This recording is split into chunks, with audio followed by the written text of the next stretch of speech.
Hello, and welcome to Triggered Care. I'm Alex.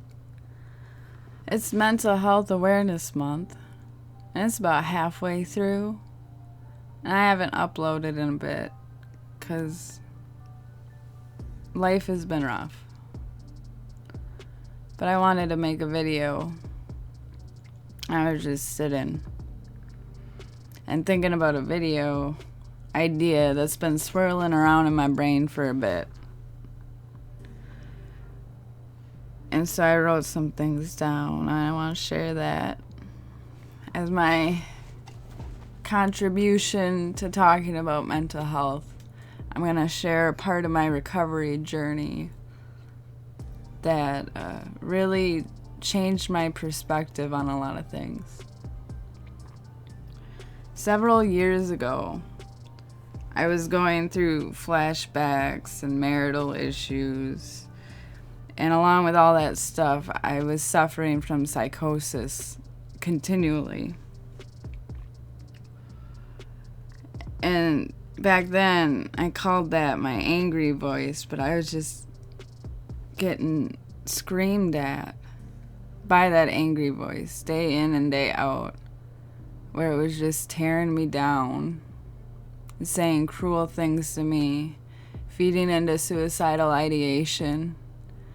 I was really struggling, and I couldn't eat. I was having panic attacks every day.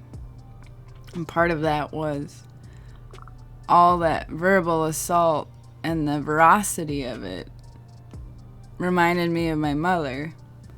And so it felt like she was there with me. And after weeks of suffering through that and having nonstop flashbacks,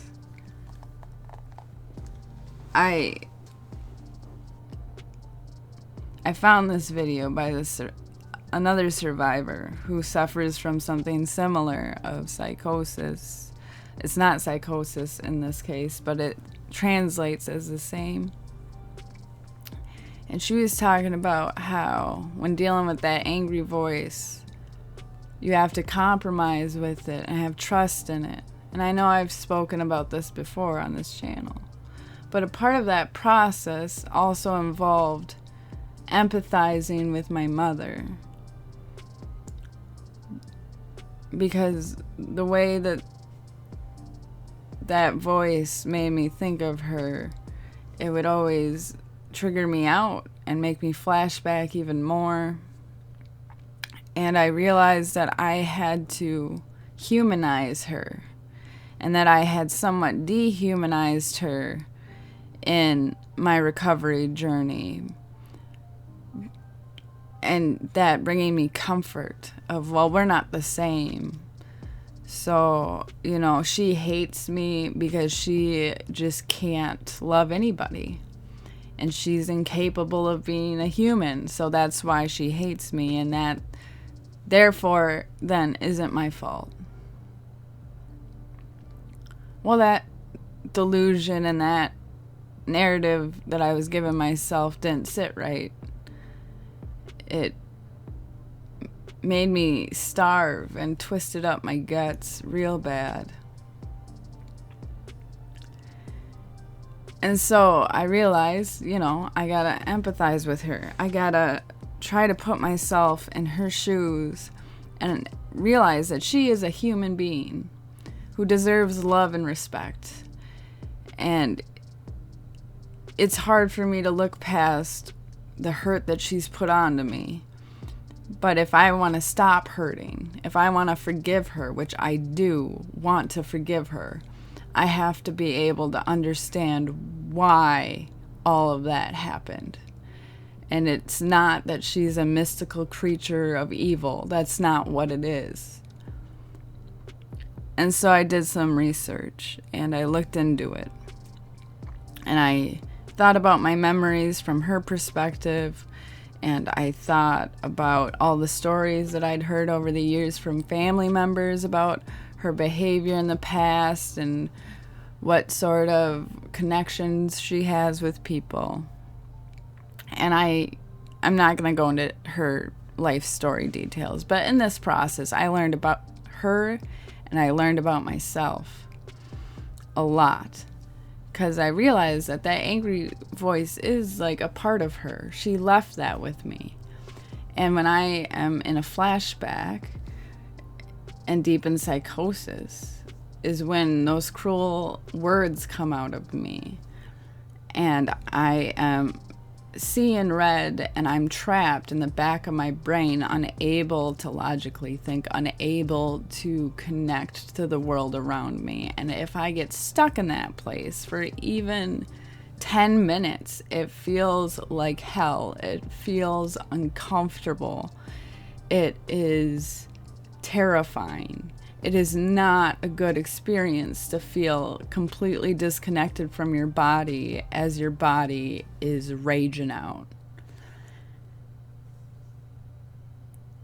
And trying to think of living like that for years, being stuck in that hyper-impulsive state of mind where you are disconnected and just always hurting, that sounds torturous. That does not sound good. And not that that excuses any behavior, because it doesn't. But it is definitely a symptom of the normalization of abuse in our culture. It is a symptom of the normalization of abuse everywhere and normalization of dehumanization everywhere, along with personal family trauma cycles that I have been running through my family, either side of my family, for many, many, many years. So when you combine that all together, this person has suffered. And yes, this person has spread suffering, and that's not justified in their, it doesn't, an eye for an eye doesn't work, and projecting pain doesn't work. But at the same time, where are the resources? Where's the education about mental health when we really need it? Why haven't we been teaching this stuff in schools? About healthy boundaries, about healthy relationships, about all that stuff for years. We've had the data, but we haven't had that information given to the public in order to help these families be healthy, in order to help these survivors get out of these situations way earlier, so they don't then have to live the rest of their life with a label on them as mentally ill and deal with that stigma and that dehumanization process. But through this process, yes, I realized quite a few things. And I'm left with sadness. But I also have hope that we can actually open up this conversation and have a good conversation and be able to communicate with each other effectively and with care and empathy and not be stuck in the same projection arguments that we seem to get stuck in when we want to argue about everything and not take the time to be like, hey, we are all in immense pain right now. What can we do about that? Because it's affecting all of us,